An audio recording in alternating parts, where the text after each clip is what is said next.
In this fourth section, I will cover the underlying dynamics of confidence and fear so that you can build a framework for understanding how to create a carefree state of mind when you trade. Okay, the next section that we're going to get into is exploring the dynamics of confidence and fear. In other words, what was from this morning and just a little while ago, not so much a little while ago, but especially from this morning, what's the primary problem? Why do we have so much of a problem, or what creates the problem in a trade-by-trade perspective? In other words, if I'm looking at the market, if my technical indicator gives me a signal to buy right now, okay, if I'm not predefining my risk, if I'm hesitating, if I'm jumping the gun, if I put my trade on and I want to move my stop, what is it that's going on right now? What's compelling me to make these kinds of errors? Fear. And what's behind the fear? The possible negative mistakes that we've made in the past. Okay, but that's good. Yeah, because you don't want to get tapped into being wrong, losing, missing out, all that pain. But remember, I said what was a universal characteristic of all humanity in terms of how we feel about our expectations being fulfilled? Satisfaction. Well, yeah, but no, when they are. But what I'm saying is that it's because I'm expecting this trade to work. Okay, I want you guys got to get this. Okay, the reason why I'm having a problem is because I'm expecting this trade to work. This trade. It's not because I'm thinking that I've got a series of trades. Remember the pattern with flipping the coin? The pattern is that if I've got an edge, I'll give you another example. Let's say that I've got a coin that's weighted heavier on the tail side, so that it's going to come up on a percentage basis 65% of the time heads. And I get someone to take the other side of a bet where I get to call the flip every time. What am I going to do? Am I going to try to determine when tails is going to... 35% of the times tails is going to come up. I'm going to call heads every time. That's a pattern, okay? The way it relates here is that I've got a technical methodology that gives me winning trades, let's say 65% of the time. I don't know which of those, of the next 20 trades or 25 trades that come up, I don't know which ones are going to be the winners and which ones are going to be the losers.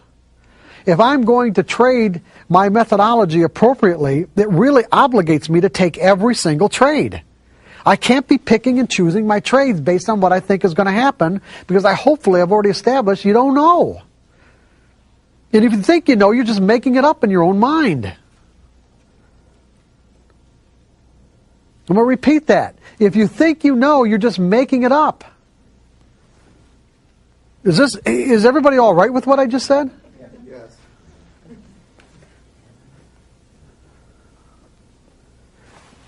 And so it obligates me to take every single trade that comes up, because I don't know which ones are going to be the winners and which ones are going to be the losers. It means that if I'm having problems, it's because I have a certain expectation about this trade, or about this trade, or about this one.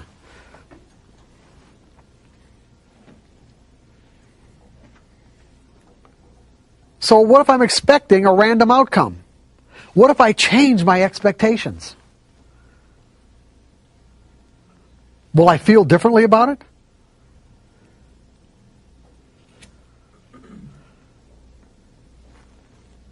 If I change my expectations, will I feel differently about it? Definitely.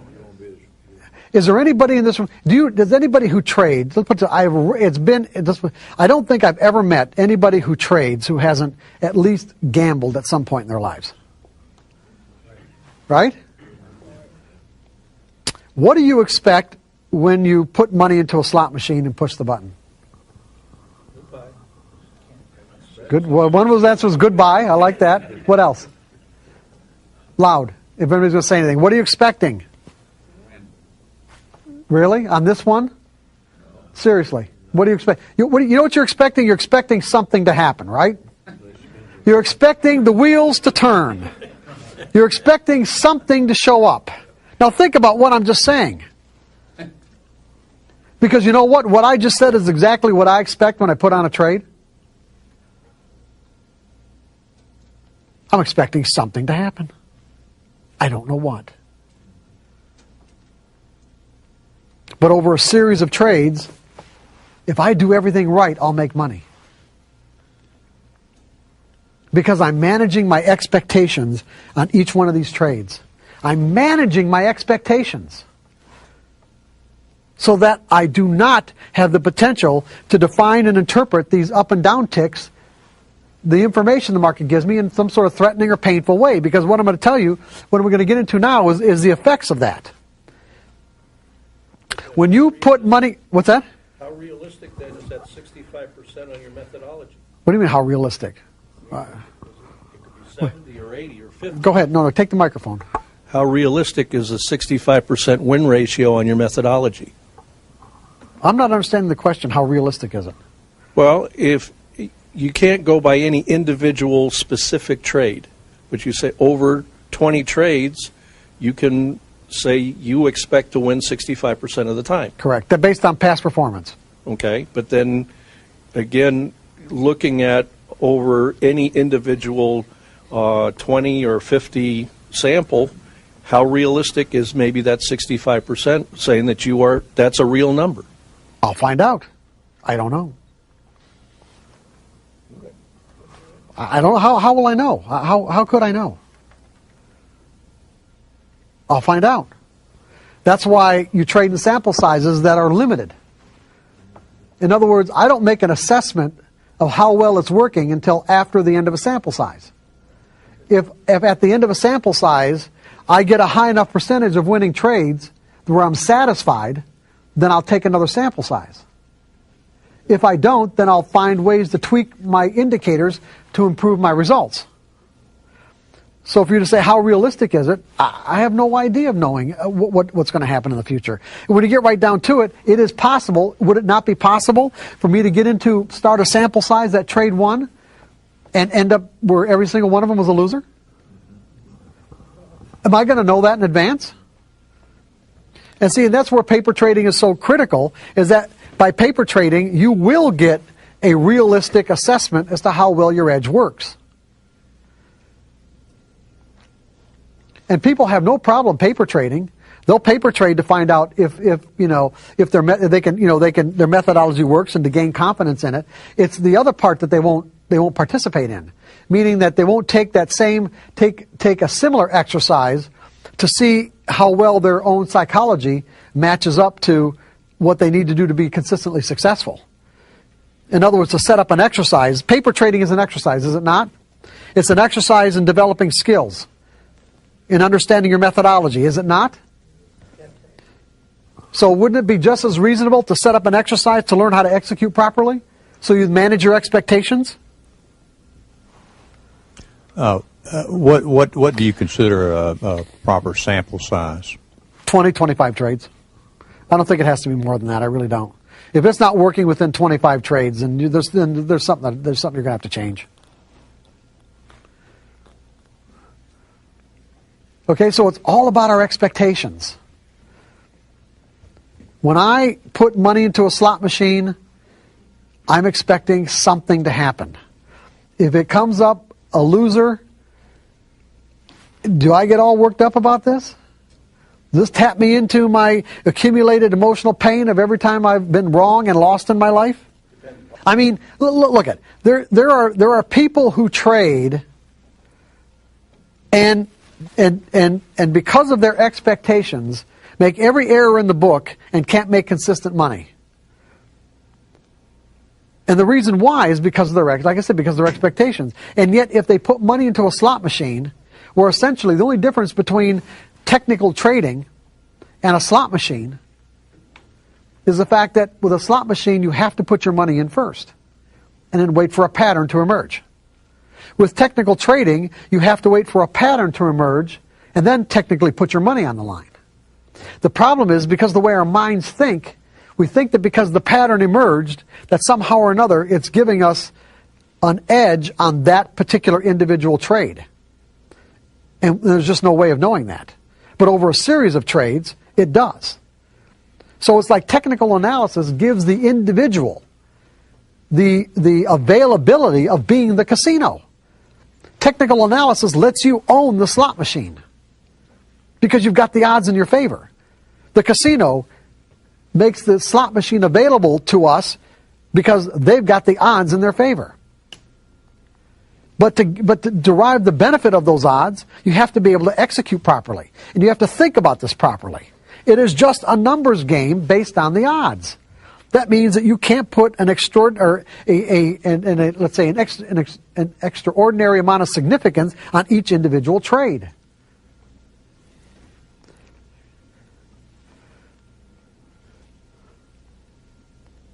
Because if you sat and played a slot machine, you wouldn't think anything of it. If you played a dollar slot machine and you sat down with the idea that, you know what, I got $100 in my pocket, and you didn't win, you might have, let's say 10 times in a row you didn't win, you're still going to push the button. Because eventually you think, eventually I'm going to hit. Eventually I'm going to hit, so it's all right. You see, it's all right. Same thing here. This trade didn't work. Well, eventually I'll get a winner. This trade didn't work. Eventually I'll get a winner. This trade didn't work. Well, eventually I'll get a winner. Well, I don't know about this next one now. And that's almost always the winner.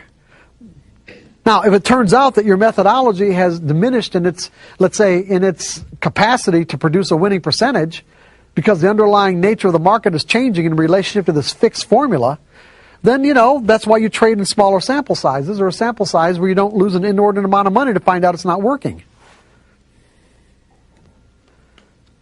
But you do this right, and you're the casino. Regardless of all the dynamic traders, regardless of all this other stuff I'm talking about, it doesn't matter. None of that stuff's important. As long as you understand how the underlying dynamics relates to the formula, so that you don't put an extraordinary amount of significance on a formula that's just giving you a pattern in collective behavior, not individual behavior. And it's individuals who move the market. So those individuals, there can always be an individual or group of individuals who come into the market that do something that completely negates the outcome of your pattern. And that's all right, because there's no way to know that in advance. It's all right. When you look at it that way, then you won't get all worked up. Then it's just a random outcome, just like a slot machine. It's just a random outcome.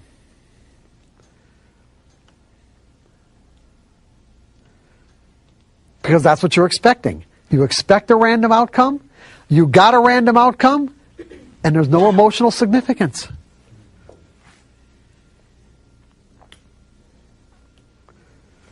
Because here's what happens when you don't look at it this way.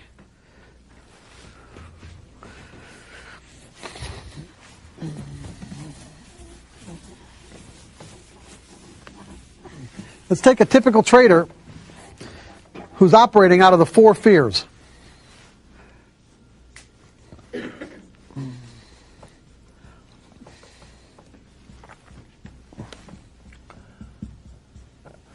Okay, we got support, we got resistance, we got a nice trading range. The market's coming down to support. Okay? Now, the typical trader operating out of those 4 fears, the fear of being wrong, the fear of losing money, missing out, depending on the intensity of these fears in a given moment, he might have a hard time putting that trade on. Right? He's got a viable pattern. All that happened here is that when the market, he had an imbalance in conviction. Remember, all price movements are a result of an imbalance in conviction. The markets came down to this point right here. There wasn't one person in the world, not one, I'm going to say this, not one person in the world, in the whole world, that would take out the bids to offer this market one tick lower than this price right here. Not one. Okay? And then all of a sudden there's an imbalance in conviction where there are more buy orders and sell orders that drives the price up to here. And the same thing happens, drives the price down to here. Same thing happens here, here. Now it's coming back down. Now, from my perspective, I'm looking at it like this. How much room do I have to give the market to tell me that the people who bought here and the people who bought here are going to come back into the market and do it again. Because right now there's an imbalance in conviction on the sell side. That means that enough orders, buy orders, have to come into the market to absorb all the offers, to absorb all those offers, with enough left over to create upside movement. Do I have any way of knowing whether or not they're going to come in? No. No, I don't. But the odds are in my favor. At least I hope they are. In any case, I'm willing to risk a certain amount of distance from my entry point to find out. That's all it means to me. If they don't come in, it means, you know what, the guys that bought here and bought here, they might be out to lunch. And that happens. I'm not kidding you. I know that for a fact. I've experienced it. Because I intimately knew, a lot of the big traders in certain markets that would buy here, and I'm thinking, okay, they're coming back in, and they were out to lunch. Say, hey, where were you guys?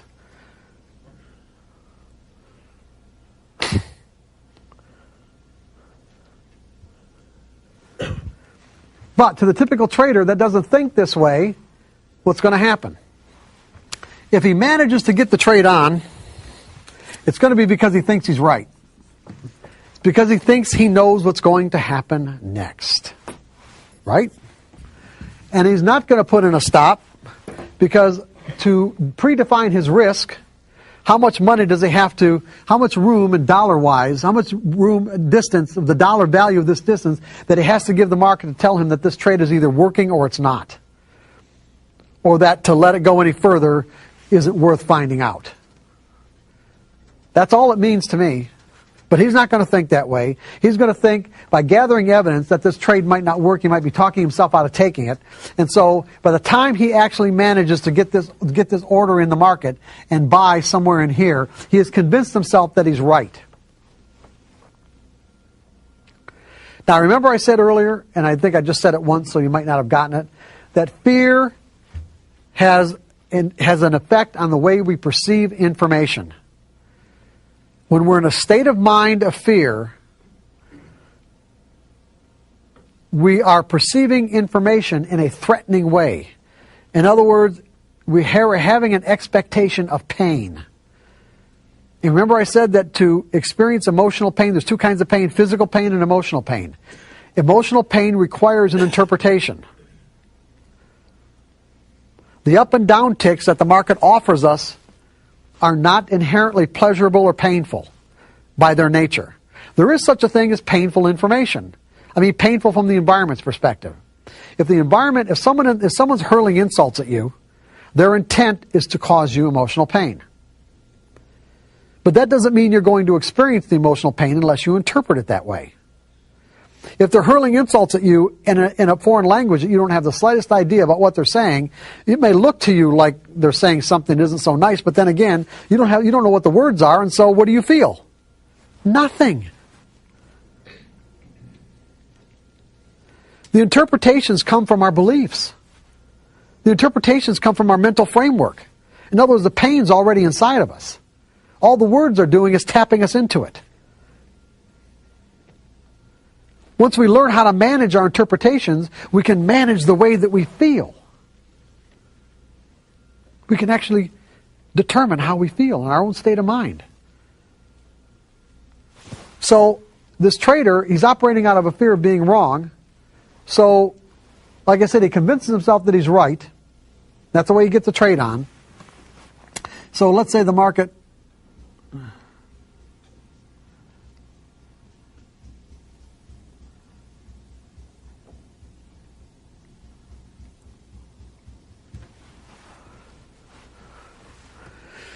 Now, I said that fear causes us to focus on the object of our fear so that we end up creating the very experience we're trying to avoid. This trader is trying to avoid being wrong. Now, we have self-protective mechanisms. They can work at an unconscious level. There are mechanisms inside of us that will protect us from information that we perceive as threatening. It causes what was typically referred to as perceptual blindness, where there are things going on around us that we cannot perceive, even though we have the ability to perceive it, but we're being blinded from it. if I'm afraid of being wrong, what of the information that the market is making available to me, what am I going to focus my attention on, the upticks or the downticks? You're right, the upticks, not the downticks. Meaning that what I will do is I will place an inordinate amount of significance. In other words, the way my mind will automatically weigh this information in terms of what's significant and what isn't, it will give more significance to the upticks than the downticks. Because every time I get an uptick, it will be taking me out of my pain. I'll say, oh, it's finally all over. And then we'll get more downticks. And then we get a couple upticks and say, oh, it's finally all over. In other words, what my mind is doing to protect me is saying that these few upticks are far more significant than all these downticks. Now, do I have the ability to recognize a trend? In other words, being able to define and recognize a trend is one of the most fundamental characteristics of learning technical analysis. A trend is a series of higher highs and higher lows, or lower highs and lower lows. But in this moment, am I able to recognize this as a trend?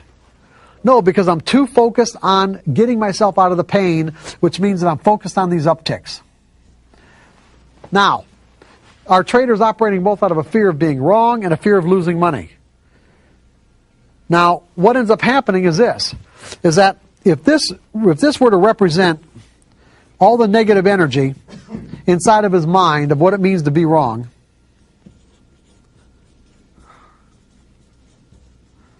there's also negative energy inside of his mind about what it means to lose.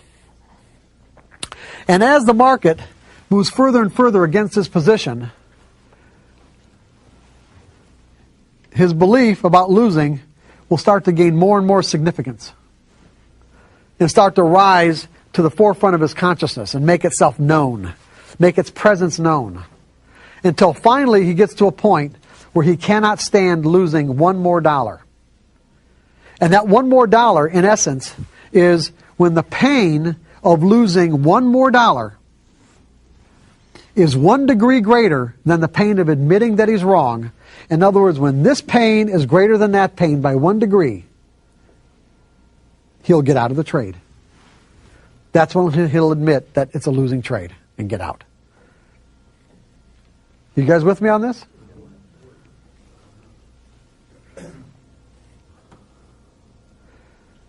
Now, he would say that the market did this to him. But what I'm saying is that is blatantly not the case. His fear did that to him. He created the very experience he was trying to avoid. He was trying to avoid being wrong, and he made himself wrong. And ultimately, this is always the spot where the market, where the market does that anyway.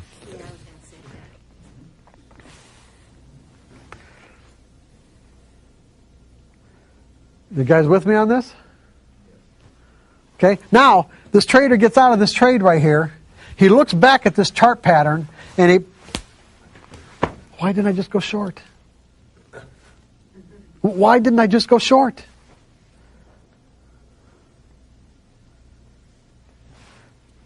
The ability to recognize this as a downtrend, or let's say he was blinded from his ability to recognize this as a downtrend. The distinction existed inside of his mind. In other words, he can actually make the distinction of what a downtrend is. But in that moment, while he was in that trade, he was blinded to his own distinctions.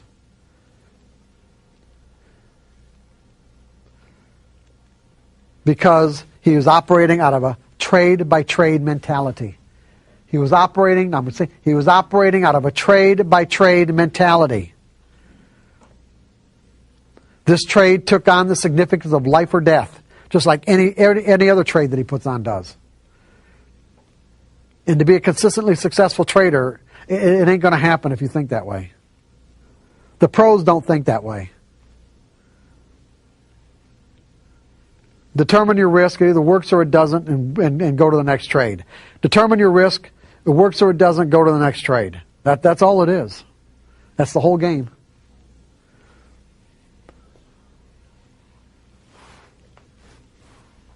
Now, let's say that this doesn't happen, but this happens.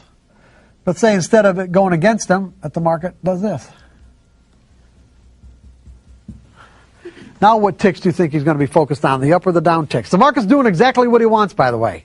Now the market is doing exactly what he wants. And what ticks do you think he's going to be focused on?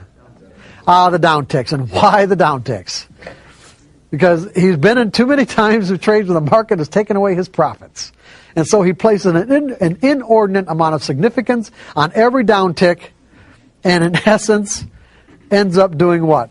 Leaving money on the table. So what he does is, let's say he gets out right here, so he cuts his profit shorts and lets his losses run.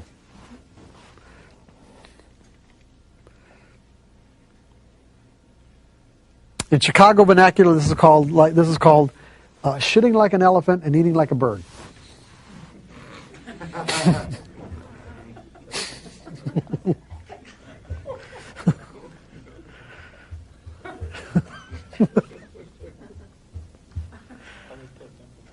What's that?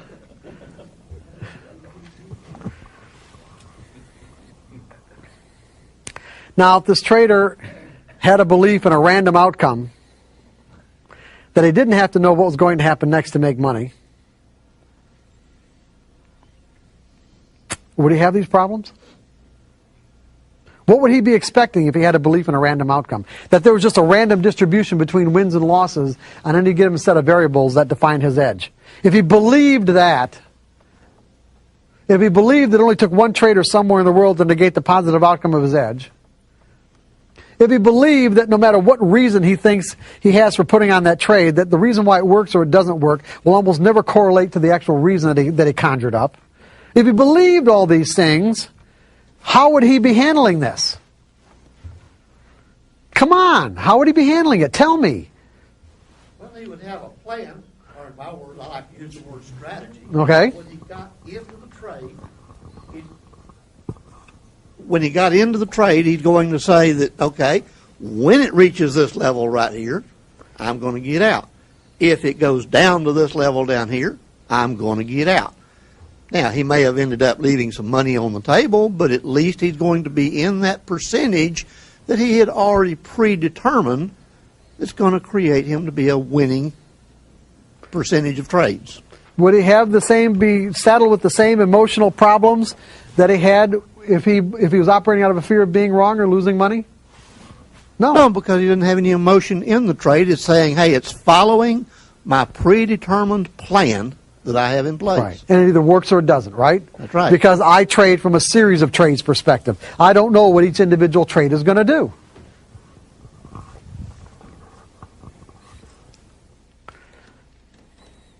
This is the way the pros do it, by the way. This is thinking like a pro. You want to make consistent money, this is the way you're going to have to think.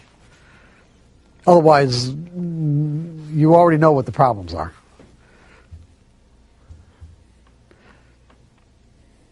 Trading will take on a quality of being exasperating because you can see the potential and it seems like you're always just like that close from getting it and you never get there.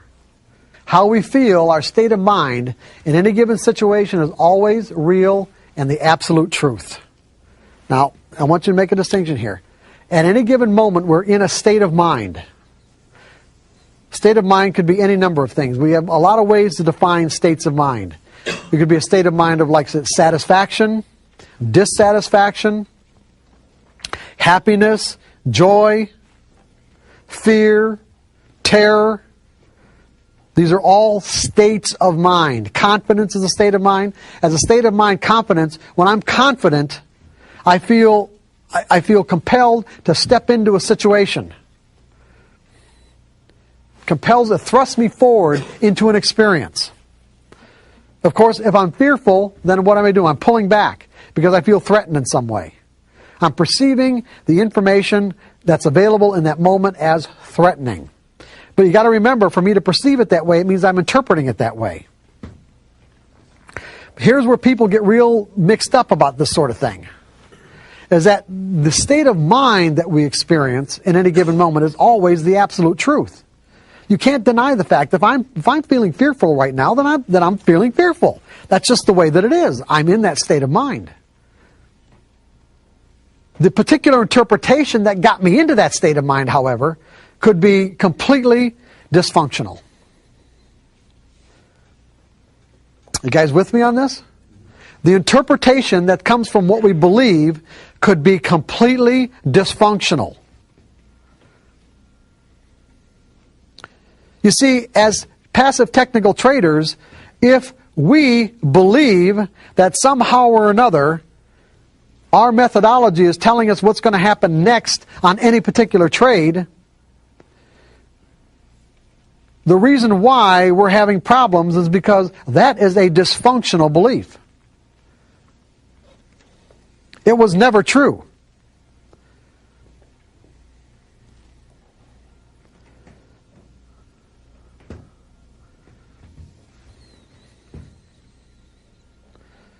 Now, the states of mind that result from that belief are real.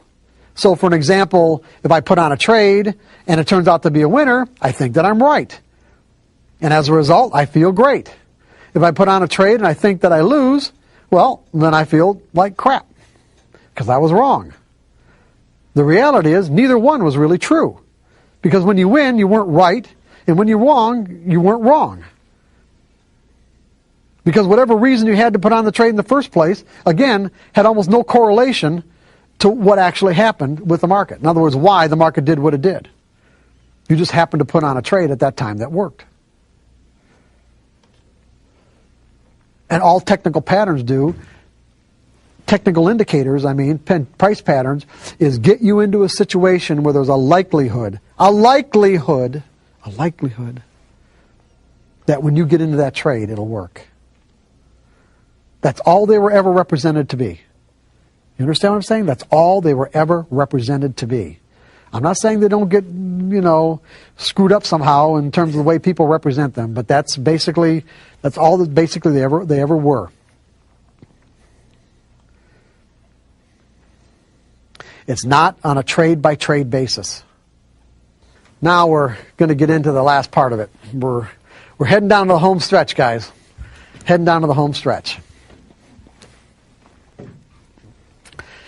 Are we all right up to this point? As far as anybody have any questions about fear and confidence and the relationships that we're talking about? That what we're talking about is the fact that we've got to, if we want to think like a pro so that we can experience the kind of results that the pros get, which are consistent, it means that we have to change our perspective from trade by trade to series of trades. Does anybody have any questions about that and why that's essential? So if you know that, why do we have to go to a series of trades perspective? Why?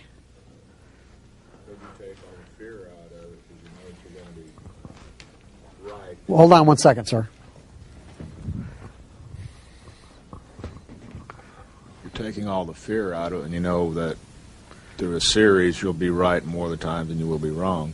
And you take all the fear out of it and just work on that basis without any emotion. Correct. And why isn't there any emotion? Give me specifically why you think there's no emotion. Well, you're doing it out more of a mathematical concept and not, I think it's going to do this. You're taking it's either going to be right or it's going to be wrong, and you either walk away or stay in it. I want you to use the words expectations in your answer. Okay? I don't really have any. I don't have any expectations. It's either going to work or it's not. Yeah. In other words, this particular trade, you don't know what you think something's going to happen, but you don't know what. Right. When you put money in a slot machine and push the button, you think something's going to happen, but you don't know what. And if it comes out to be the jackpot, well, hey, that feels great. You're surprised, right? When I put on a trade, I feel the same way. Literally, I don't know. I don't have to know. I just have to do what I need to do to make money on a consistent basis, which means I have to take every one of these trades. I can't pick and choose. The only reason why I pick and choose is because I think I'm right. So when you change your perspective from a trade by trade to a series of trades, it automatically manages your expectations in a positive way. I'm going to set this up for you as an exercise in a little bit, okay? But I just want to make sure we're anybody else have any questions about any of this? So in other words, what are we doing at this point then? So you know where you want to go, right? So do we know where we want to go? We want to get to a point where we are actually changing the way that we think. When you walked in here this morning, you didn't think like a pro, did you? Now you have some idea of what it means to think like a pro, right? Come on, yes or no? Come on, guys, give me some response. Okay. How are we going to get there? Now we might understand it. How are we going to get there? Well, paper trading, yeah, well, yeah, sort of, but I'm not saying you just have the answers. I'm saying we got to have a way to get there, right? We have to have a series of steps to be able to get to this particular mindset, because what we're really talking about here is we're talking about changing the way that we think. Now, that can have some profound implications, right? No one seems to like to change the way that they think. Most traders have to go through the process. Remember this morning, the common thread between all traders who end up, being really successful is that they end up having to lose one or more fortunes, or what they defined as a fortune, to get to that point. It's because the process of losing caused them to change the way that they think about trading. Now, do you want to do this the hard way, or do you want to do it the easy way? Easy way. Okay, I'm getting some response here. Good. The easy way, right. We want to do it the easy way. So this is what this is all about now. This is what the last part of the workshop is about. It's about doing it the easy way. Hard knocks. What's that? Hard knocks. Right, there you go. How do we change? Oh, that's a good question, right? That's a real good one. How do we change? A lot of theories. A lot of techniques about it, a lot of theories on techniques.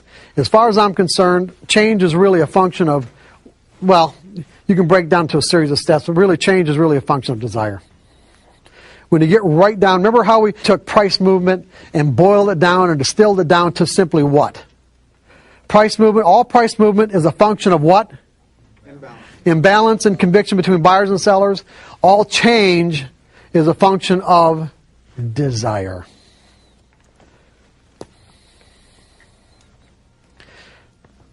If the desire is there, you'll find a way to facilitate the change. And it really doesn't matter what the technique is. Honest to God, it really doesn't.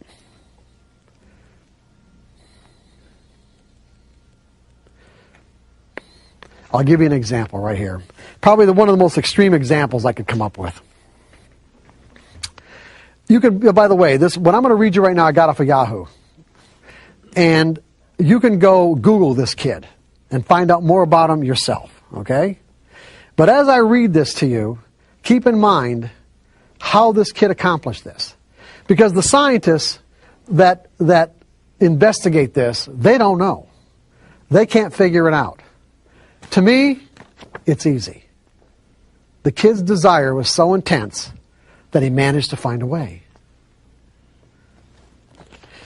This is Lincoln, Nebraska. Bryce Mellon is a whiz at video games such as Mortal Kombat. Is anybody familiar with Mortal Kombat? I'm not into video games, so well, not those video games anyway. Mortal Kombat, okay? Got some people. Is this a tough game? Yeah? It's challenging. Challenging, okay. In that regard, the 17-year-old, and he's a little older now, this was a couple of years ago. In that regard, the 17-year-old isn't much different from so many others his age. Except for one thing. He's blind. And as he easily dispatched foes who took him on recently at a Lincoln Gaming Center, the affable and smiling Bryce remained humble. I can't say that I'm a superhero, he said, working the controller like an extension of his body. I can be beat. Those bold enough to challenge him weren't so lucky. One by one, while playing Soul Calibur 2, which is another game, their video characters were decapitated, eviscerated, and without mercy by Bryce's on-screen alter ego. I'm getting bored, Bryce said in jest as he won game after game. Blind since birth, when his optic nerve didn't connect because of Leiber's disease, Bryce honed his video skills over the years through patient and not so patient playing, memorizing key joystick operations and moves in certain games while asking lots of questions, paying particular attention to audio cues. He worked his way up from games such as Space Invaders and Asteroids into modern combat games. I guess I don't know how I do it, really, Bryce said as he continued playing while facing away from the screen. Facing away from the screen. It's beyond me. I'm just quoting him. Bryce knows this much. He started playing at home when he was about 7. He enjoyed trying to play, but he wasn't very good at first. Said his father, Larry, but he just kept trying. He broke a lot of controllers. When the questions of broken controllers comes up, Bryce flashes a smile and just shrugs. I used to have quite a temper, he said. Me and controllers didn't get along very well. Now we get along just fine. While playing Soul Calibur 2, Bryce worked his way through the introductory screens with ease, knowing exactly what to click to start the game he wanted. He rarely asked for help. Once the game started, he didn't need any help. How do I move? An exasperated opponent, Ryan O'Banion asked, while doing battle, which his character was frozen in place. You can't, Bryce answered before finishing him off. That's what happens. That's why I don't play him, O'Banion said after his blood-spattered character's corpse vanishes from the screen. How Bryce became so good is a mystery to his father. He just sat there and he tried until he got it right, Larry Mellon said. He can't ever complain to me or anyone else about how hard it was. Bryce hangs out any chance he gets at the Dog Tags Gaming Center in Lincoln, opened last month. Every now and then, someone will come in and think that he can beat the blind kid. That attitude doesn't faze Brian. I'll challenge them maybe if I feel like a challenge, he said, displaying an infectious confidence. I freak people out by playing facing backwards. There's nothing he likes better than playing video games. He will be a senior in high school next year after graduation. He plans a year off because he wants a break from school. And when he goes to college, he wants to study, what else? Video game design. This is just an extreme example, but I think a really good one, that all change is a function of desire. If you want it bad enough, you'll find a way to do it. If you want to be able to think in probabilities because you want to be consistently successful, you will find a way to do it. I'm going to give you ways, but what I'm saying is that you will find a way. If you don't, then it's that simple. You won't. It's like almost every, let's put it, the traders, when I was doing coaching, the traders that I worked with fell into the 2 basic categories, and there almost wasn't anybody in between. The first category would be traders who were already consistently successful. They already knew how to win, and what they wanted was fine-tuning. So they'd go to a trading coach like myself to find some really creative ways, let's say, to fine-tune themselves where they can actually make more money than what they were already making. And then the other category was desperation and I'll do anything. The I'll do anything. Everyone in between, no way.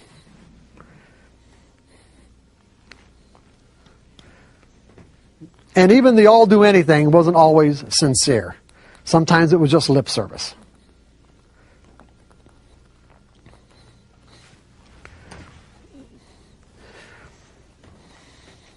Change is also a function of the degree to which we change, is also a function of the clarity of your intent.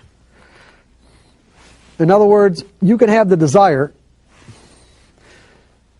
but your intent has to be really clear.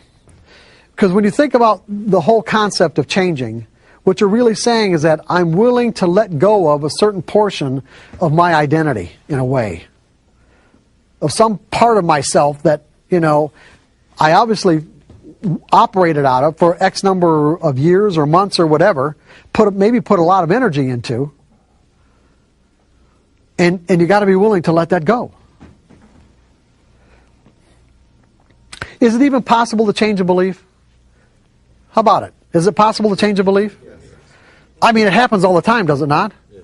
Is there anybody in the room who did not grow up? This is just a simple example, a simple illustration. Is there anybody in the room who did not grow up with a belief in Santa Claus? Most everybody did? Just an example. If you believed at some point in your life in Santa Claus, where's that belief now? What happened to it? What happened to that portion of your identity? Because if we were all children, if we were all 4 and 5 years old, and someone knocked on that door and said Santa Claus is out in the lobby, we'd probably be jumping over each other to get there, right? In other words, that belief, the energy inside of that belief would compel us to express ourselves in a particular way, a way that was consistent with the belief. If I believed in Santa Claus and someone said and gave me information, said Santa Claus is in the lobby, I'm going to be jumping over these tables to get there. as a 4-year-old. Now, as an adult, someone knocked on the door and said Santa Claus is in the lobby. I'm sure I'd just ignore him. Where did my belief in Santa Claus go? What happened to it?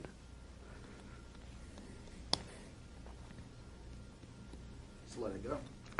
Yeah, I don't know the underlying. I mean, really, I can't say that I know the underlying dynamics of how that energy got transformed. But I can say it doesn't exist inside of my mental environment any longer in a way that would compel me to express myself like I did believe in Santa Claus. In other words, there's no more energy there. I can remember when I did believe it. I can say to myself, yeah, there's something, or maybe even something there even now, but not enough for me to go running out into the lobby. You can say before you walked in here that you might have had a real strong belief that whatever you used to determine your edge gave you that edge on a trade-by-trade basis. In other words, I wouldn't be putting on this trade if I didn't think I was right. Now you can say to yourself, are you willing to let that go? The only way you're going to be willing to let it go, to even generate the desire to let it go, is if you're really clear about your intent. Hopefully I've given you enough insight to be really clear about your intent as to why you might want to let this go. Because it's just going to create frustration. If you like trading on a random basis, then great. Then stay on a trade-by-trade basis. And trade randomly, because it is fun. You'll win, you'll have winning streaks, but I can assure you without a shadow of a doubt that you trade randomly and you are setting yourself up for catastrophic losses. Because anything you do could result in a win, and most of the things people end up doing are just the kind of things that set themselves up for a catastrophic loss. Because you are reinforcing inappropriate behaviors. On a trade, when you trade randomly on a trade-by-trade basis, you are reinforcing inappropriate behaviors. Those inappropriate behaviors, namely, are not predefining your risk is the biggest one. You get into a trade, you don't predefine your risk, and you win. You're going to do it again. You're going to do it again until you get hit with a huge loss.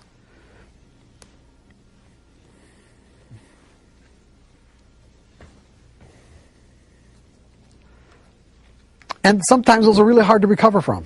And in fact, for most people, they're almost impossible. Not that you can't, it's just that they just don't have the resources for it, nor do they have the desire or the inclination to do it. They just walk away.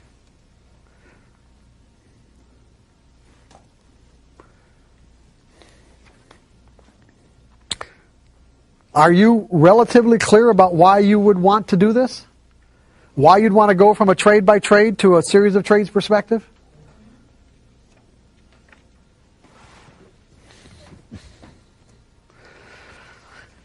Sincerity. See, you need the desire, you need the clarity, and you need the sincerity. It can't be lip service.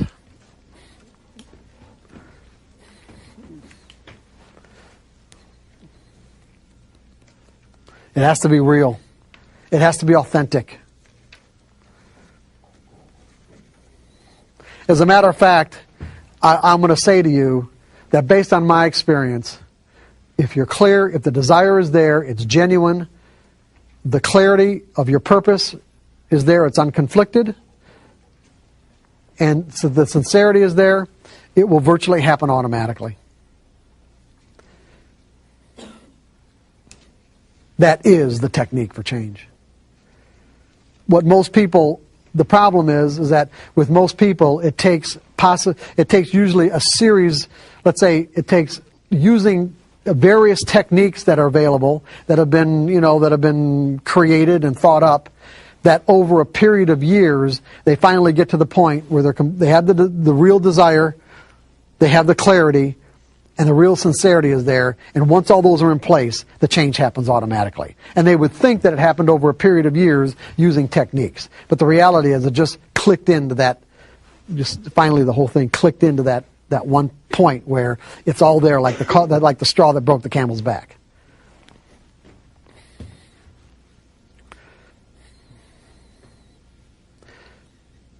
I mean, a good example would be about what I'm talking about in terms of how clear you have to be in some cases, because some of the energy that you want to move out in terms of a conflicting or dysfunctional belief, it could be really strong energy. I mean, it could be pretty substantial. When you think about it, I mean, there are traders that I worked with many years ago especially that were really, hardcore technicians. I mean, these are really hardcore guys that just, I'm not even going to mention the techniques they use, but, it's like, well, I'll get Elliott wave casualties. I mean, there were guys that were just, there was a time in the late 80s and early 90s where a lot of my off-the-floor traders were what I call Elliott wave casualties. And, because these are guys who just, who love to analyze. And, when they start understanding the difference between analysis and execution and also the underlying dynamics of the market, it's like they had to get to a point where the realization that they'd spent 10 years or 8 years and thousands or tens of thousands of dollars on analysis and workshops and seminars when none of it was, or very little of it was really necessary. I mean, they had to reconcile all that stuff, and that wasn't an easy thing to do. That wasn't an easy thing to let go of. It wasn't an easy thing to say, okay, it was all right. I know what I need to know now, and,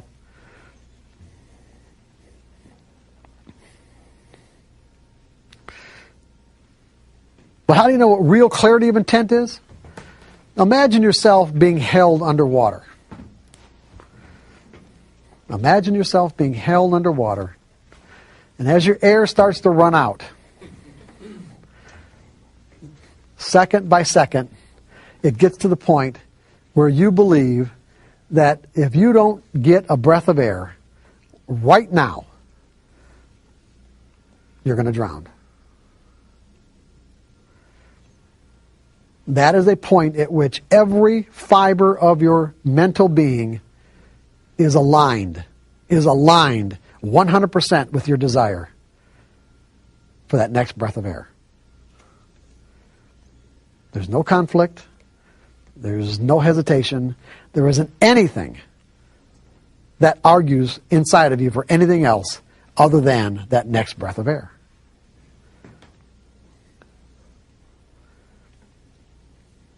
If you want to make money bad enough, in other words, if you want to be able to make the kind of income that you can rely on as a trader, then your desire to switch to this series of trades approach has to be greater than any resistance that you might have to stay in a trade-by-trade approach. Does this make sense? Absolutely. It does.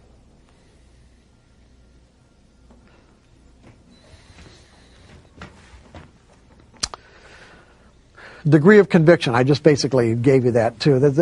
How much energy is behind your desire.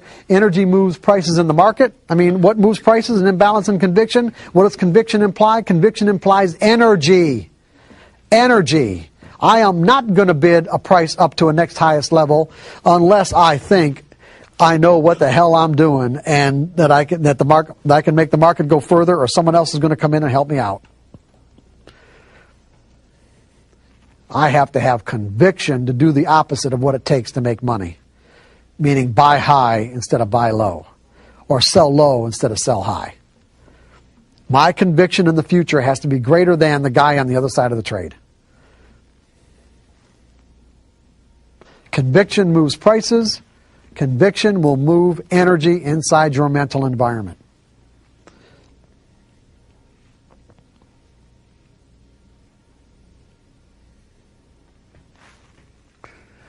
Focused thought will move energy out of dysfunctional beliefs. And that's basically what we're talking about. We're talking about clarity of intent, desire. That is focused thought. You know exactly where you want to go. You want to get to the point where you believe that there's a random distribution between wins and losses, that anything can happen, that you don't need to know what's going to happen next to make money. And that's the big one. I don't need to know what's going to happen next to make money.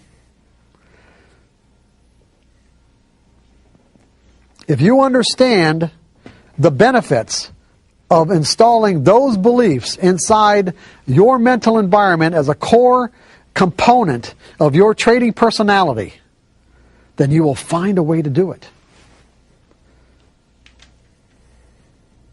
I'm going to give you away, but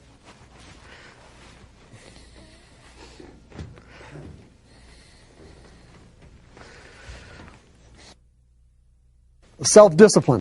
Self-discipline I define as simply making a conscious commitment to pay attention to what you are thinking, saying, or doing in relationship to what you're trying to accomplish in any given moment. In other words, if, for an example, I have a goal or a desire or an objective, a desire to transform myself into someone who can think like a professional trader, someone who thinks in a series of trades perspective, someone who believes in the random distribution between wins and losses in my series, and I also know that, I may have any number of conflicting beliefs that I've acquired over the years that say otherwise, that say, even though I'm aware of the benefits of this, there's all these other beliefs that say this isn't true. This is not who I am. This is who I am right here. He seems to be making a lot of sense up here, but you know something? This is who I am. You want to transform yourself into someone who thinks this. You can use self-discipline as a technique, which is simply my objective is to think in a series of trades perspective, start monitoring your thoughts, your words, or your actions to see that they're consistent with what it is that you want to accomplish. And then simply purposefully refocus when you find out that you're saying, doing, or thinking something that's opposite or not consistent with what you desire. And just constantly refocus. Eventually you'll get to the point where you are that person. A real good example of employing self-discipline is back in the late 70s, I decided I want to become a runner. And I can't tell you why, because I don't remember the reason why. I just got it in my brain that I wanted to do it. Now back when I was a kid, in high school and college, I was very active, played a lot of sports. But from that point on, my lifestyle was such that I ended up becoming somewhat of a slug. And I say a slug, just, I watched a lot of, my primary vocation other than working was watching TV. And so when I decided that, I wanted to become a runner, what did I do? I went out and ran. And I found out that I couldn't. I say I couldn't, I literally couldn't. I was shocked and astounded as to how out of shape I was. I couldn't even run 2 blocks. And so, I went out the next day and only could run 2 blocks again. I thought, oh my God. And then I didn't run again for probably 6 months. And so when I ran again, I at least had enough desire to compel me to run more than a couple of days. And I found something out is that I was amazed at how fast your body adapts and improves. And so that gave me a lot of encouragement because, I ran a couple of times and I ran the 3rd and 4th time and it's like I ran so much further like the 4th, 3rd or 4th time. I'm thinking that gave me a lot of encouragement to think, okay, I can do this. And so I set this goal for myself that this was like in May, I don't remember, May of 1979 or 1978. I really don't remember. Anyway, but I set this goal for myself that I wanted to be able to run 5 miles by the end of the summer. And at the time, it seemed insurmountable. It really did. It didn't seem like it was even remotely possible to me, but that was my goal. And so I went out and, being kind of a methodical person, I went out and I bought a journal, a running journal, and a stopwatch, and of course the running shoes and all this kind of good stuff. And so set out to just start running, and immediately ran into a set of obstacles. And those obstacles had to do with it wasn't a part of my identity, because every time I said, okay, I'm going to go and go running, okay, I'm going to go run. Well, what do you think happened? All these conflicting and competing thoughts flooded my brain like, okay, it's too hot, it's too cold, I ran 3 or 4 days ago, nobody I know, none of my friends are doing this, it might rain, and the biggest one, of course, was, I'll go after this program.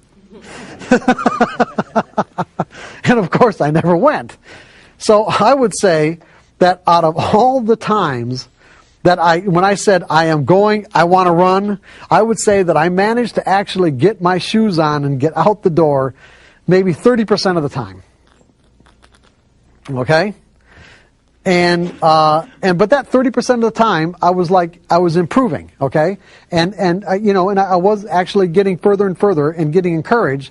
But I realized as as I could run further and further, like I was up to a mile maybe, or a mile and a quarter or something, because I marked it all off in terms of like every half mile kind of thing of the course that I did.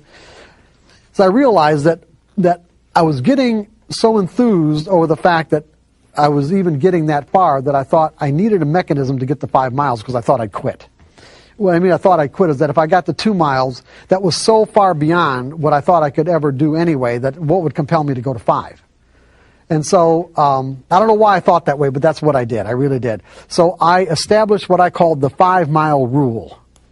And the 5-mile rule was, if I managed to get through all my conflicting and competing thoughts, and if I managed to get through those and actually get my shoes on and get outside and take one step forward, that I had to always run at least one step further than I did the time before.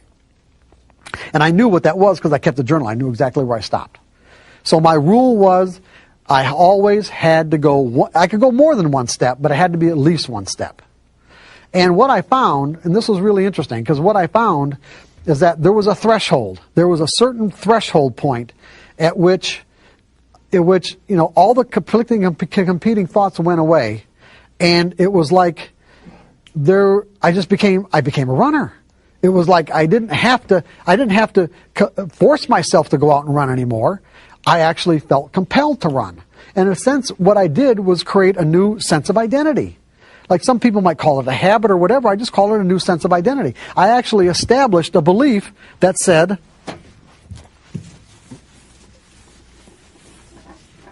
I am a runner. That's who I am. You see, it's like it was people, and then my friends and family, they all thought that I was really disciplined. Because that's what I say about, most people think discipline is a personality characteristic. I don't define it that way at all. I define it as simply a technique for change. Because when we see somebody doing something that we can't do, that we'd like to do, but we have a problem with it, we just naturally think that they have the same kind of problems and that they're being disciplined in doing it. And that's not the case at all. If you're doing something effortlessly, it's because it's who you are. There was a threshold point, like I said, where all the conflicting energy just completely dissipated. And instead of me having to consciously say to myself, oh, I'm going to go out and run, I actually felt compelled to run. Then I got to the 5 miles, and then I got to the point where I was running so much that I actually had to establish a corollary belief to learn how to listen to my body, because there were days when my body was basically saying, hey, this is not a good day to run, and give yourself a rest. And that had to be all right. But for a while it wasn't, because when you start injuring yourself, then you know you're overdoing it. So I actually had to establish a belief that it was all right not to run. So it went from conflicting and competing thoughts to, this is who I am. And now it's effortless. Completely effortless. There's no conflict at all. That's what you're going to have to learn, or that's what you're going to learn how to do with your trading. You're going to learn how to put on a sample size of trades where it becomes completely effortless, where there's no conflicting or competing thoughts about what it is that you're doing and why you're doing it. It wouldn't even occur to you to make the kind of mistakes that you typically make now. That's what you want to do. You want to get to the point where it doesn't even occur to you. It doesn't even enter your brain.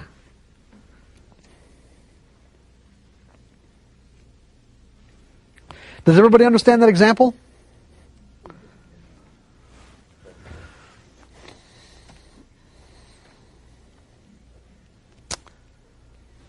And like I said, when you realize that you're not appropriately focused on your objective, meaning you notice that you're either thinking, saying, or doing something that is inconsistent with what you're trying to accomplish, you deliberately refocus your attention on the object of your goal. Just do the best you can. Okay. So basically, like I said, this whole section, this last section is giving you steps and techniques for evolving into a professional trader's mindset. So what you want to do is you want to resolve. In other words, say to yourself, my desire is to be a certain way so that I can make a consistent income from my trading. Something I can rely on. So I resolve to stop analyzing or trying to figure out if the current opportunity put on a trade is going to work. Resolve to stop doing that. And when you find yourself doing it, consciously refocus your thoughts that analyzing is not beneficial in any way. As a passive technical trader, you are dependent on the behavior of the traders to make you make your trade a winner. And you are using a mathematical formula or price pattern to predict what they will do.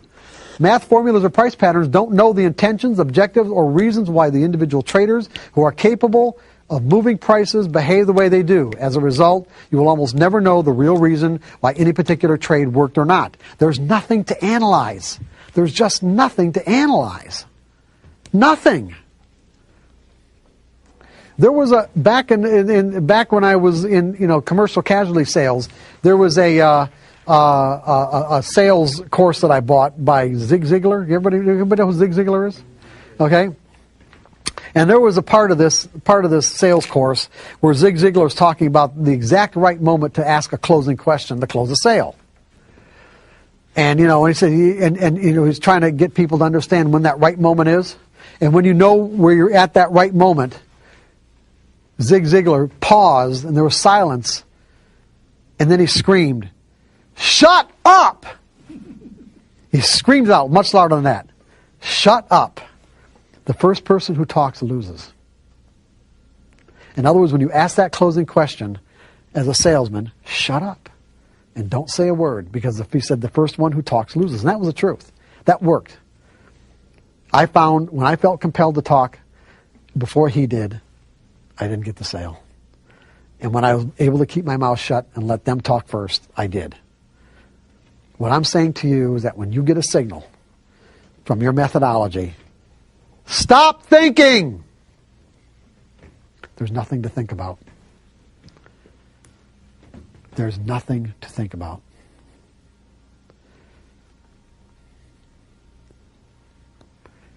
Do you understand why I said that?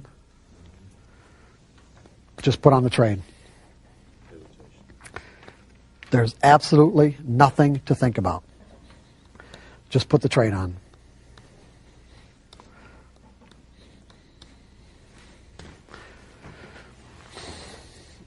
So you resolve to stop analyzing, okay? I resolve. I'm not going to analyze anymore. When I get a signal, I'm going to stop thinking. Resolve to learn the skill of trading without fear. In other words, manage your expectations by discarding the trade-by-trade approach in favor of a series of trades approach. Is what we've been talking about for probably the last half an hour. The pitfalls of a trade-by-trade perspective. Anything you do for any reason can result in a winning trade. The problem is many of the things that you could do that results in a winning trade could reinforce trading behaviors that could lead to a catastrophic loss. Losing streaks can easily cause one's attitude to deteriorate into a negative spiral when you trade in a trade-by-trade perspective. From a trade-by-trade perspective, you are making a choice to pick what you think is an edge out of all the other possible trades you could have picked. In essence, you are saying, I am picking this trade because I think it's going to work. When you trade in a trade-by-trade perspective, you can't help but think you know what's going to happen next because you are picking trades that you think are going to work. And therefore, your expectations automatically will not be in line with the realities of the market from its perspective. And therefore will have the potential to define and interpret market information in a threatening way, therefore causing your perception of that information to be all out of whack, and you're going to end up creating the very things you want to avoid, which is lose and make money, or lose and be wrong. You guys with me on this? Yes. The reality is, at a rational level, you don't know if any trade is going to work because you never know for sure who's participating and what their intent is. You're guessing. See, you know what traders is? An educated guess. This is what we do as traders. Edge. Got an edge. You-cated. Guess. That means probabilities. You're making an educated guess. You've got the probabilities in your favor. That's all we're doing here.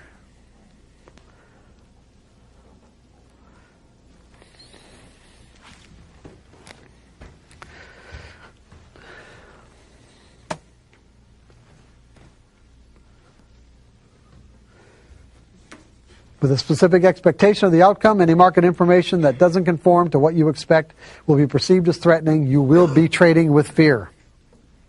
If you win, you think you're right, and if you lose, you think you're wrong. In either case, you'll be setting yourself up to make a trading error on the next trade. Just think about what I just said. Regardless of what happens, if you're right, or if you're wrong, in either case, you're setting yourself up to make a trading error on the next trade. Because our minds have the natural tendency to connect the past with the present. If the trade was a winner, in other words, if you're trading in a trade-by-trade perspective, and you think you were right because you won, in other words, whatever reason you use, the market seemed to validate that reason. We know now that that just is not the case. If the trade was a winner, we're susceptible to, on the next trade, not predefining the risk. Well, the last one was a winner. I knew for that reason. I knew what was happening. Therefore, the risk doesn't exist. Not letting ourselves get stopped out of a loser. Jumping the gun because you're anticipating the signal. Over trading our position size. Not booking any profits because you think it's going to go on forever. Is this making sense to everybody? If the trade was a loser, you're susceptible to not predefining the risk because you're going to gather all the information that's necessary to make sure it's not going to be a loser this time. Otherwise, I wouldn't be putting it on. Right? You're going to analyze it to death. You're going to hesitate, get in late, or not get in at all. Take profits too soon, or revenge trading by not booking any profits. In other words, whatever the market's given you ain't enough. I got to have more. The last trade was a loser. I got to have more.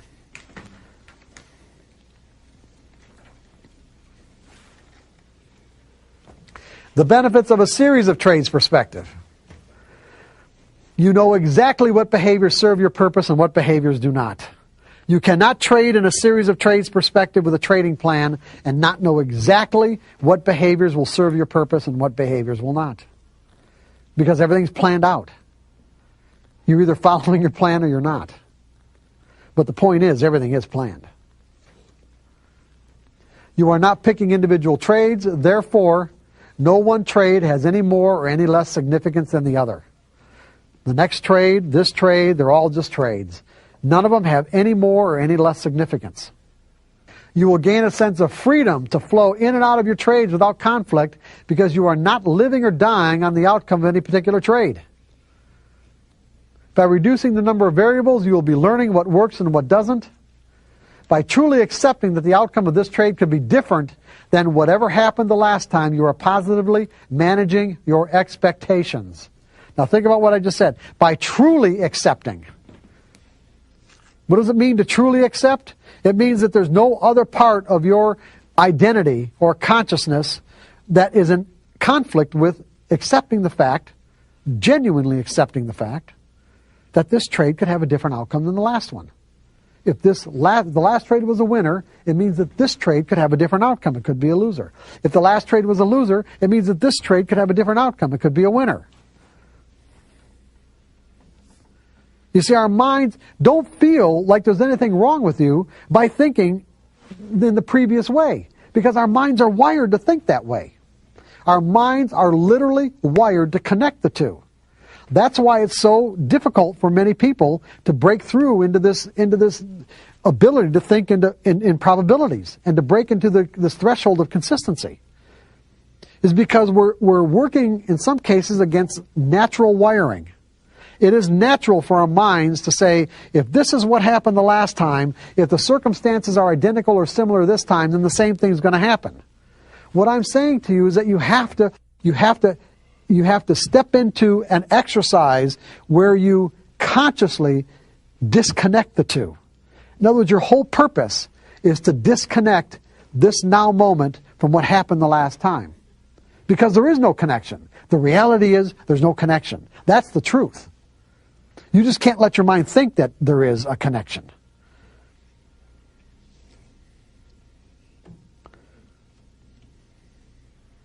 There is no connection between between the outcome of this now moment opportunity with what happened the last time, even though the variables that are getting you into this trade or identifying this opportunity are identical. That creates quite a paradox for our brains, okay? That's why people can understand the nature of probabilities. They can understand them, but they can't function from that perspective. You have to train your mind to function from that perspective. That's what separates everyone from the pros. Okay? You have to train your mind to disconnect. Don't let yourself think that there's any connection between now and what happened the last time. Because the reality is there is none. There really isn't. I don't care how identical it looks.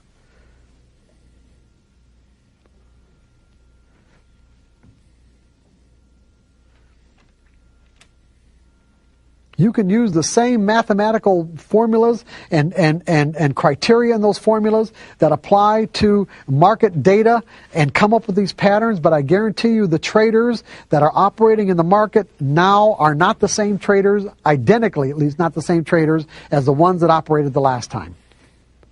Therefore, there's no possible way that there could be a connection between now and then.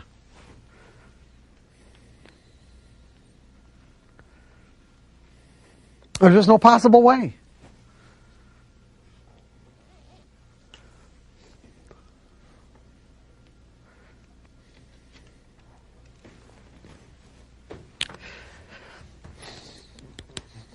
When you disconnect, when you make that disconnection, okay, you won't perceive market information as threatening. You'll eliminate the potential to make a trading error, and you will be aspiring to trade without fear in a carefree state of mind. Now that you understand that your technical methodology does not tell you what will happen next on a trade-by-trade basis, in this section, I will take you through a step-by-step process that will integrate the principles of consistency as a functional part of your trading personality.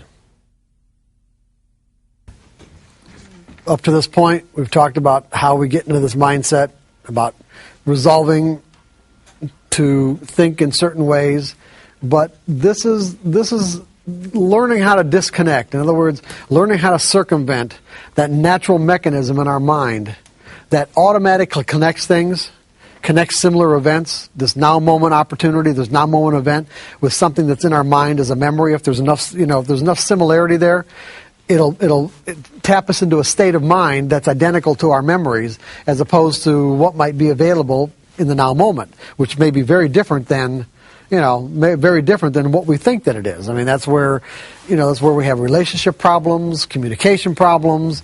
It's like this connect mechanism really does cause us a lot of problems. It really does, because in many cases, a lot of the pain and heartache that we feel in our lives is not connected at all with what's really happening in that moment, but you wouldn't be able to convince ourselves, or no one would be able to convince us, or wouldn't be able to convince ourselves that what we weren't experiencing in that moment wasn't real, because what we were experiencing was the energy. It was the fear, the confidence, the dissatisfaction, the betrayal. The energy of it is real, that you can't say this is not what's happening. But the problem is that the interpretation of the information that tapped us into the state of mind and the connection that our mind automatically made from this now moment to some memory in the past could be, like I said, completely erroneous. When you look at the very nature of the universe and the way it exists, there is no possible way that any moment could ever duplicate itself. No two moments are ever alike, ever. And could never be. Because if you just look at it, if you look at physical reality as constructed of atoms and molecules, and those atoms and molecules are in constant motion. They are in constant motion. For two moments to ever duplicate themselves, it means that all the atoms of all the molecules would have to be in the exact same spot they were in some previous moment right now. And that ain't going to happen. So when you really get right down to it, every moment is really unique. Every moment in the environment is really unique. But our minds don't process information that way. Every moment in the market is genuinely and truly unique, but our minds don't process it that way. We have to train our minds to process it that way if we want to make ourselves the casino. If we want to put ourselves in the situation where we are the casino, then we got to get our minds to process information in a different way. Richard had a comment that I thought was really good. We tend to associate with a winning trade or a losing trade. That when we do suffer a loss, we tend to think of ourselves as a loser instead of that is just a trade that turned out a loss. Right. And when we do get a winning trade, we think, well, I'm a winner. So you get caught up in the emotion of it instead of looking at it, that was a bad trade, this was a good trade. It has nothing to do with whether or not you're a winner or a loser. Richard, have you ever played the slots? No. Never? Well, yes. Why couldn't you say yes, go ahead. Not anymore because No, I understand. no, I didn't say, no. Did I say, have you ever played the slots? Yes, sir. Okay. When the tumblers didn't come up with any kind of a jackpot, did you think of yourself as a loser? No. Why? Because I know that the slot machine is rigged against me. Well, okay, but did you think there's any possibility of ever winning? Absolutely, because I did get some. But In other eventually ended up with an empty pocket. But in other words, you walked into it with the belief that on any particular time that you pushed the button that there was a random outcome. Correct. You knew that, right? And so therefore you didn't think of yourself as a loser. Correct. Not. Have you ever thought of yourself as a loser when you had a losing trade? Yes. And what would be the reason? Because I lost. No, because you didn't believe that there was a random outcome, right? If someone told you from the very beginning that whatever outcomes that you experienced from any methodology that you picked to define an edge were random, would you be thinking about this completely differently? It makes a big difference. Absolutely. Yeah. So in other words, you wouldn't have the same emotional problems that you might have with the kind of errors and everything else that goes along with trading with fear if someone would have just said to you, you know what, there's a random outcome. Even though it's a pattern and it doesn't make sense and it creates a paradox for our minds, we got a pattern that produces a random outcome. If you believe that there was a random outcome, where would the emotions come from? They would certainly diminish if not. Well, they go wouldn't away. be. I don't think they'd be anywhere at all, would they? Go away. Yes. No, I'm saying if you just right from the very start, what would you have to associate with? If it's a random outcome, then you know that you're not wrong, right? Correct. So there wouldn't be anything to associate the outcome with any kind of interpretation that could end up causing you to feel some sort of emotional pain. You're right. All we're trying to do is get to that place now. Even though you've had all this backlog of experience telling you otherwise, that's where we want to get to. How are we going to get there? We're going to create an exercise. Remember the 5-mile rule? Okay, we're going to do the 5-mile rule in a trading exercise. Why are we going to do the exercise? Remember, we have to have clarity of intent. What is our desire? Our desire is to become a consistently successful trader, one where I can generate an income I can rely on. Okay? And so we are going to actually trade for a new reason. We're going to stay focused in the process of trading as opposed to the outcome. The typical trader is obsessed with the outcome of a trade. The professional trader is focused in the process of trading and letting the outcomes take care of themselves.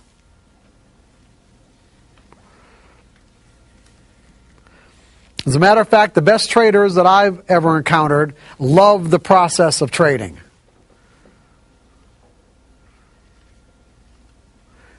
The typical trader, on the other hand, either has no awareness of the actual process of trading or really doesn't like the process of trading, but they're addicted to or obsessed with the outcome.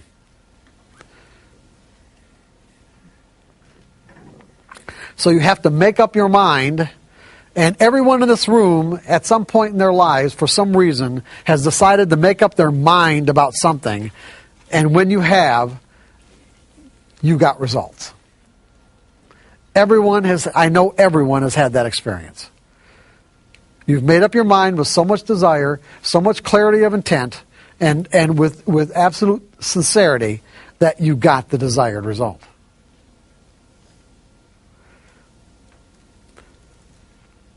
So I'm saying that if you make up your mind to trade for a new reason, the reason is the acquisition of skills as opposed to the outcome or how much money you're making, you will acquire those skills, and then you'll find that the outcomes just take care of themselves. If you've paper traded or tested your methodology to the point where you have confidence that you have something that can generate consistent results, then you can do this exercise. If you haven't, then you're going to have to do that first. You're going to have to plan your trades.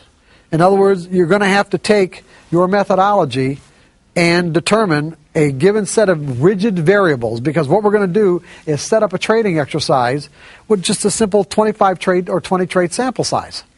In other words, what you're going to say is that I am willing to invest in the development of these skills, the skill of learning to trade without fear, learning to think in probabilities, because when you learn to think in probabilities, the fear will go away. And so what I essentially have to do is convince myself. I have to purposefully step into an experience where I am convinced, where I literally convince myself that these principles are true. Now, they sound true to you. They might resonate as the truth, but you have to keep in mind that you might have a backlog of any number of experiences that would support beliefs that would argue otherwise. Because I could say to you that if I set up or you set up an exercise where you said, okay, I've got a particular set of variables that when they appear in the market, that is my edge, and that my edge will produce, let's say, even 60% winning trades, and you don't even have to have 60%. You can have 50% and still make consistent money, as long as what you have to risk to find out if it works is, a third or a half of what you normally get when the trade does work in terms of profits. But if we set this exercise up so that there's no wiggle room, there is no wiggle room. What I mean by wiggle room is that the variables, the criteria that you use are absolutely rigid, black and white. They're either present or they are not. That's the only decision you have to make. In other words, if you do it in terms of lights, whatever lights you're going to use, whatever time frame, the lights you're going to use in whatever time frame, they are either on or they're not. And if they're on, you are obligated to take the trade. And what you're going to say to yourself is that in this, whatever criteria or plan that you set up is, I am not going to take just the next trade. I am going to take the next 20 trades.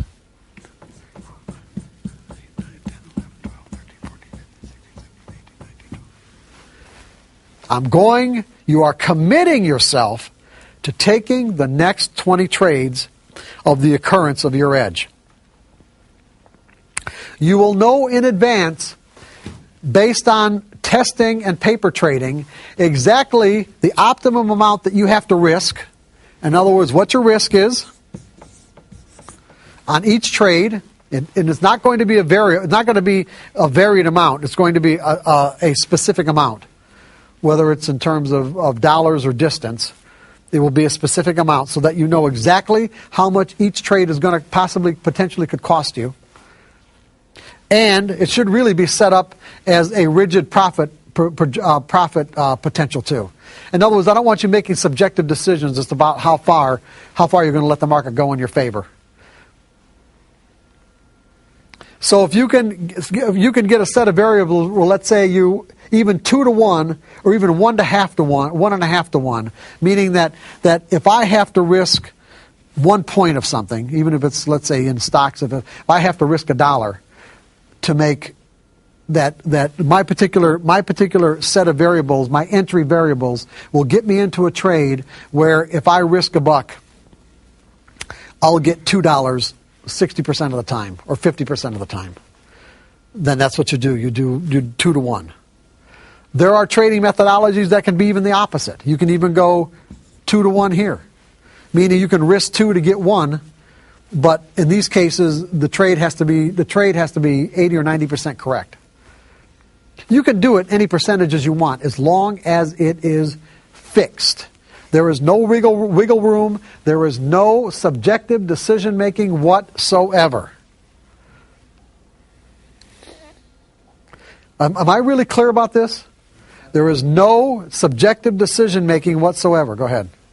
The big things in expectancy or in trading with risk-reward ratio is you don't know which trade is going to be the winning trade. Correct. And typically you try to let your winning trade, you get stopped out on your winning trades. But what you're saying to us for this exercise is that we take a fixed stop. I understand the fixed risk, but a fixed, essentially, profit stop. You know what? If you can set it up as a trailing stop, if you can set your trailing stops up where you're not making any kind of subjective decision, you can do that too. So it doesn't matter as long as it's defined. If you're sophisticated enough to do that, then yes. Okay. Most traders in these situations are not. That's why I make it real easy. Okay. As long as you're not making any decisions. So in other words, what you're saying is that if the market goes X number of points in my favor, I move my trailing stop up to a certain percentage below where the market is right now. And you don't move that unless you get stopped out or it moves up another gradient or whatever. Another, what am I thinking? Standard like deviation beyond. Yeah, okay, whatever you're using, okay? Yeah, if you can do that, that's fine. I just want all the variables to be completely and absolutely fixed. Okay? And then you fixed all these variables, and so you say to yourself, I'm going to take the next 20 trades. Not just the next one, but the next 20. No matter what. No matter what. Now that means that you have to be prepared based on the amount that you have to risk. You have to be prepared to take 20 losses in a row. The likelihood of that happening is about as remote as getting 20 wins in a row. But the point is that the dollar value of the risk of each trade multiplied by 20, you have to be able to afford.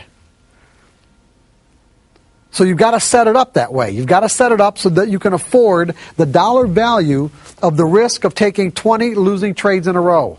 Because what you're saying to yourself, if taking the risk, if taking the 20 trades in a row, losing 20 trades in a row based on the amount of shares that you trade. So for an example, if the standard amount of shares that you trade would say that, if I had lost 20 trades in a row based on how much I've got to risk, it's going to be $5,000. You say to yourself, you know what, I don't want to spend $5,000 on this. Then don't. But say I'm truly willing to spend, let's say $1,000, then set it up where the amount of contracts or shares that you trade correspond to adding each one up where it comes up to $1,000. Even if it means just trading 10 shares at a time. Go down to a level where you're completely comfortable with the dollar value. You have to be completely comfortable. And then when you get an occurrence of your edge, put the trade on and see what happens. And if it turns out to be a winner, you think, oh, hey, yeah, Mark Douglas, hey, good, hey, this is all right, okay? Yeah. So this one turns out to be a winner, and maybe this one turns out to be a winner. And maybe, this one's a loser. You think, okay, I can handle that. And this one's a loser? Uh-oh, and this one's a loser. Now we've got 3 losers in a row. I have rarely met a trader who doesn't have a problem with the next trade after 3 losers in a row.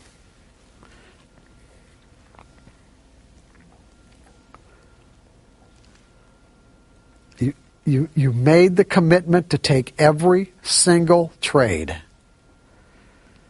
When the next one comes up and your mind is screaming, no, it's a loser. Remember how our minds are wired to think?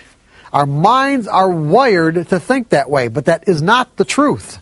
The truth is, your methodology, the mathematical formula, does not know what the outcome of that trade is going to be. And neither do you. You got to take it anyway. And see, And when these occurrences, when you purposefully put yourself into a situation where you're confronting these conflicting beliefs, because that's what's rearing its head. This is any different than me saying, I want to go run, and then well, after that program, or it's too cold, it's too hot, it's raining, whatever. It's the exact same thing. You put the trade on anyway, and it turns out to be a winner, you are convincing yourself that you don't know what's going to happen next. Because you created an experience that directly contradicts what you thought was true. You actually created an experience that directly contradicts what you thought was true. And the more of these you run into, and the more times you do it, all of a sudden, you're not thinking the old way anymore. You are truly and genuinely learning how to think in probabilities. You are integrating thinking in probabilities as a core part of your trading personality. You may understand the nature of probabilities, but now you're being able to function from a probabilistic perspective. Because what you're going to do is you're going to do this exercise until you can do it flawlessly. You are going to do this exercise, and you do the first one, and if you don't execute your trades completely flawlessly, then do it again. Now, at the end of a sample size, if you don't like the outcome, if you don't like the results, meaning the amount of money that you made, or even lost for that matter, because that's possible, you don't like the bottom line, you can tweak your variables. You just can't do it in the middle of a sample size. If you want to change your variables at the end of a sample size, you're free to do it. You cannot do it in the middle of one. Cannot. Absolutely cannot.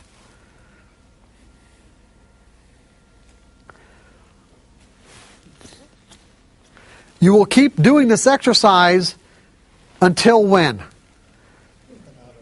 What? What? Until you're consistent. Well, yes, but there's something else I want to get. Until when? How do you know you've arrived? How do you know you've actually arrived, that you've changed? That you can freely and easily put in the trade. That's right. You can there's no conflicting energy anymore. It doesn't occur to you to not do it. It doesn't even enter your brain. You don't even get the thought. You get a signal, you put on the trade. You get a signal, you put on the trade. It's like then it's who you are. You guys with me on this?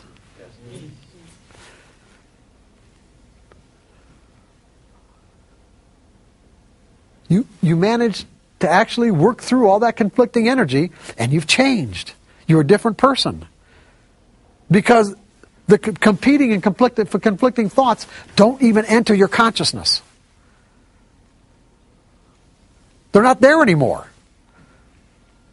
Because it's not who you are anymore.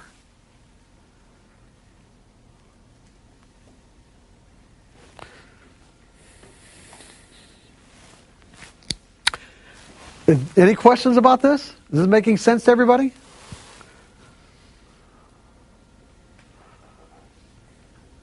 If you're really sincere about wanting to generate a consistent income, you'll do this exercise.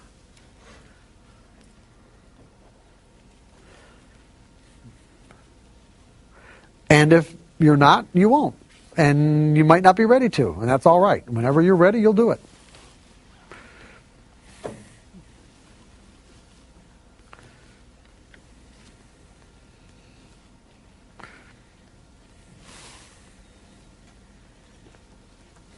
But this will work. This will work. One second. Because you are actively stepping into an experience where your desire is to change the way that you think. Instead of avoiding the confrontation, you are actually embracing the confrontation. Big difference. You are embracing the confrontation. Because the more that you embrace it, the faster it dissipates.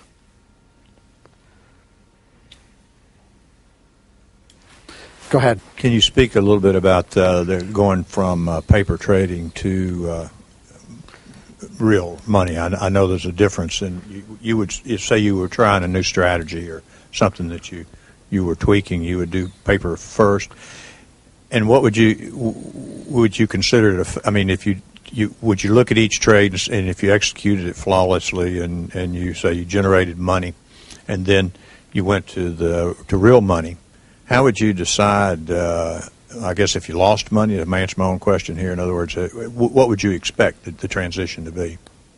Well, it's going to depend on the individual. One, you're always going to want to paper trade. If you've got a new set of variables that you're working with, you're always going to want to paper trade it to the point where you're confident that you can get good results. That doesn't mean that you can execute good results. It means that the potential is there.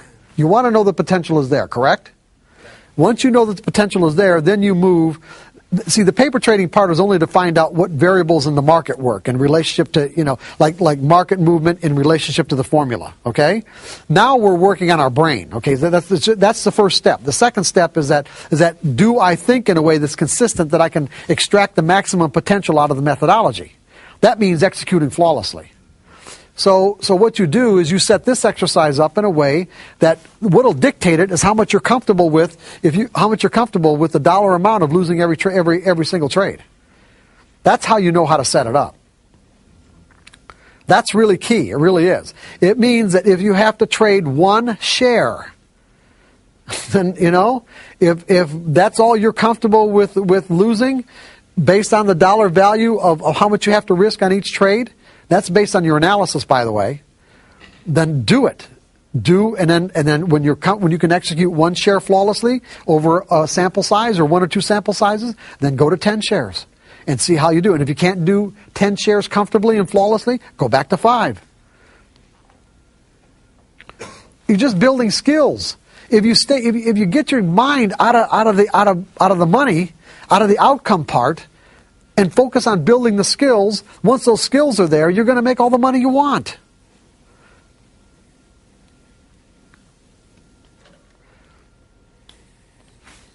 That makes sense, doesn't it? Do this exercise and you won't believe how things will change. Until you actually change, and it'll be amazing. Do the exercise. So does anybody else have any questions about how to set this exercise up? How long are you going to do the exercise? If you set it up and do it, how long are you going to do it? What's the criteria? 20 trades. I understand. How many 20 trade sample size or 25 trade sample size exercises are you going to do? Until there's no conflicting enemies. That's right. Until there's no conflicting and competing thoughts. Until you can do it flawlessly. Until you can do it. Until it's like just a part of who you are. It wouldn't occur to you not to do anything other than what your rules say. It just wouldn't even occur to you. It doesn't even enter your brain.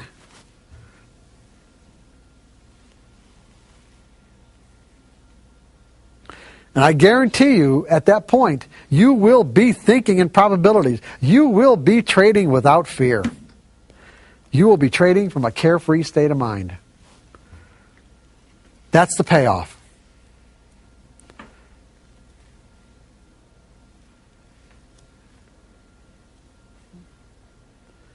You'll be thinking like a pro.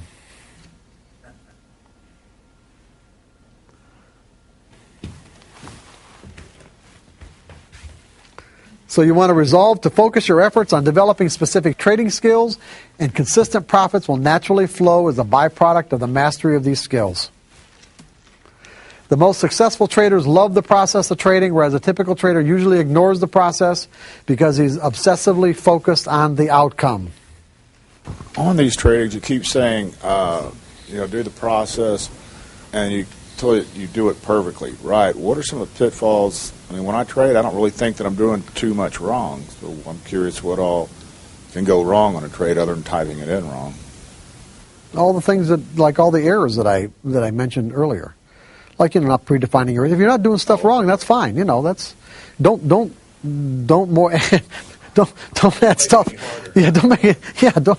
If you're doing all right, then you're doing fine. Okay. I don't want to give you the impression that there has to be anything more there. It's,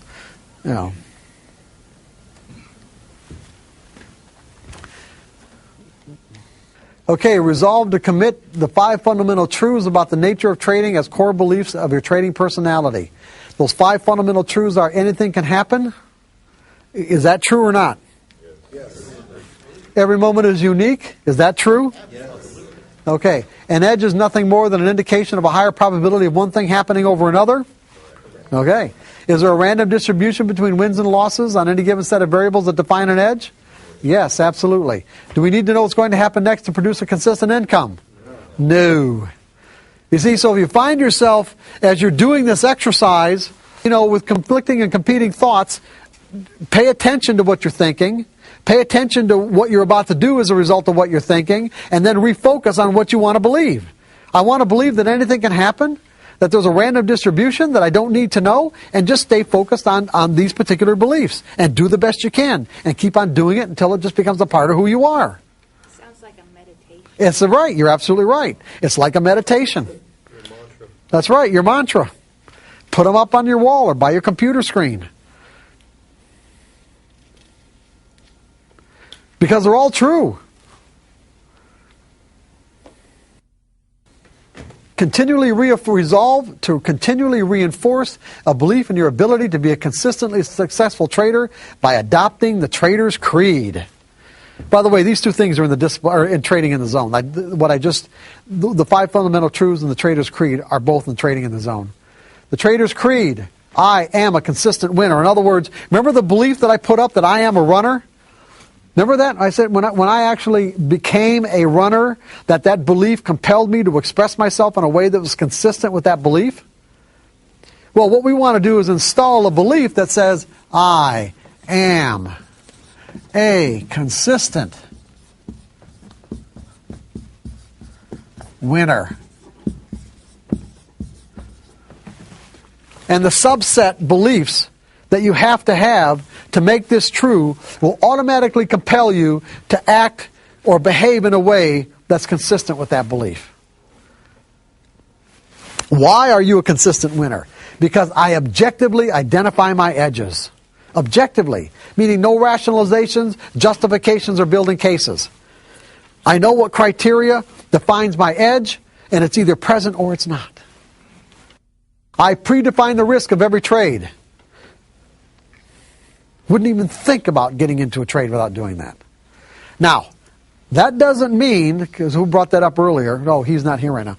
That doesn't mean that I always put a stop in the market. But I trade subjectively. That doesn't mean I actually enter a stop.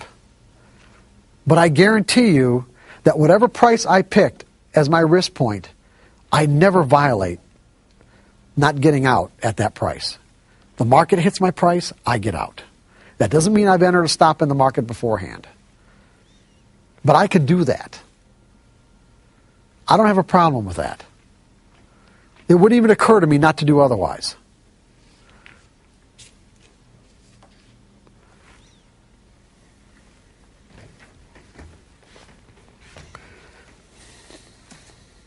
I'm a consistent winner because I completely accept the risk, or I'm willing to scale back or let go of the edge.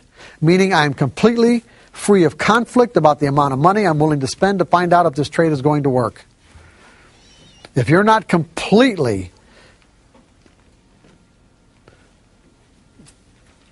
sure, or let's say completely without conflict about the amount of money that it could take to find out if this trade is going to work, then scale back to a level that you're comfortable. But the important thing is participate. Even if you have to scale back again to, like I said, 1 share, at least you're participating at a level where you've got some money at risk. I act on my edges without reservation or hesitation. I am a consistent winner because I act on my edges without reservation or hesitation. I'm a consistent winner because I continually monitor my susceptibility to making trading errors.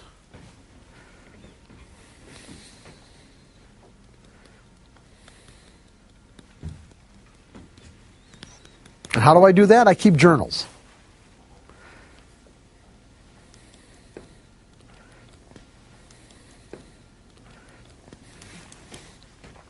I pay myself as the market makes money available to me. I subscribe to a philosophy of scaling out of positions. I like to divide my position up into fractions and scale out in quarters or thirds.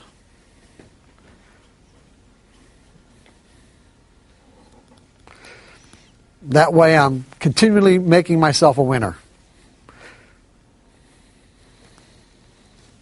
As the market makes money available, I'm extracting money out of the market because I don't know how far the market's going to go in my favor. And what I have is I usually have at least a quarter or a third on in case it just does something that, I could have never anticipated.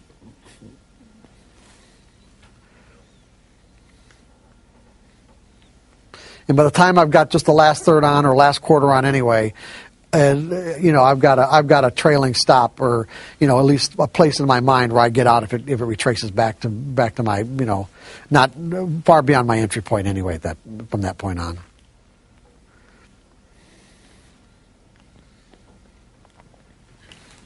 And the last one, I never violate these principles of success. Well, what do you think, guys? Any questions?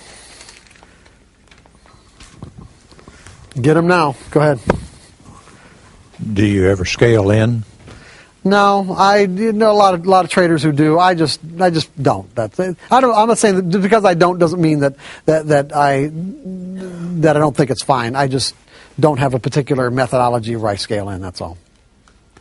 I get in all at once.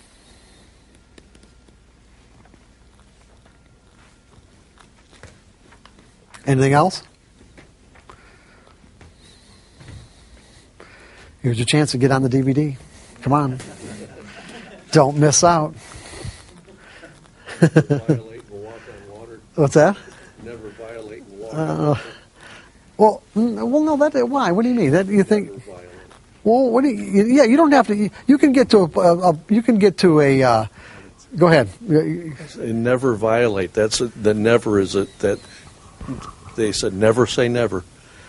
Well, let's put it this way: you can at least aspire to never violate the principle. Yeah, that's good, but that's a good point.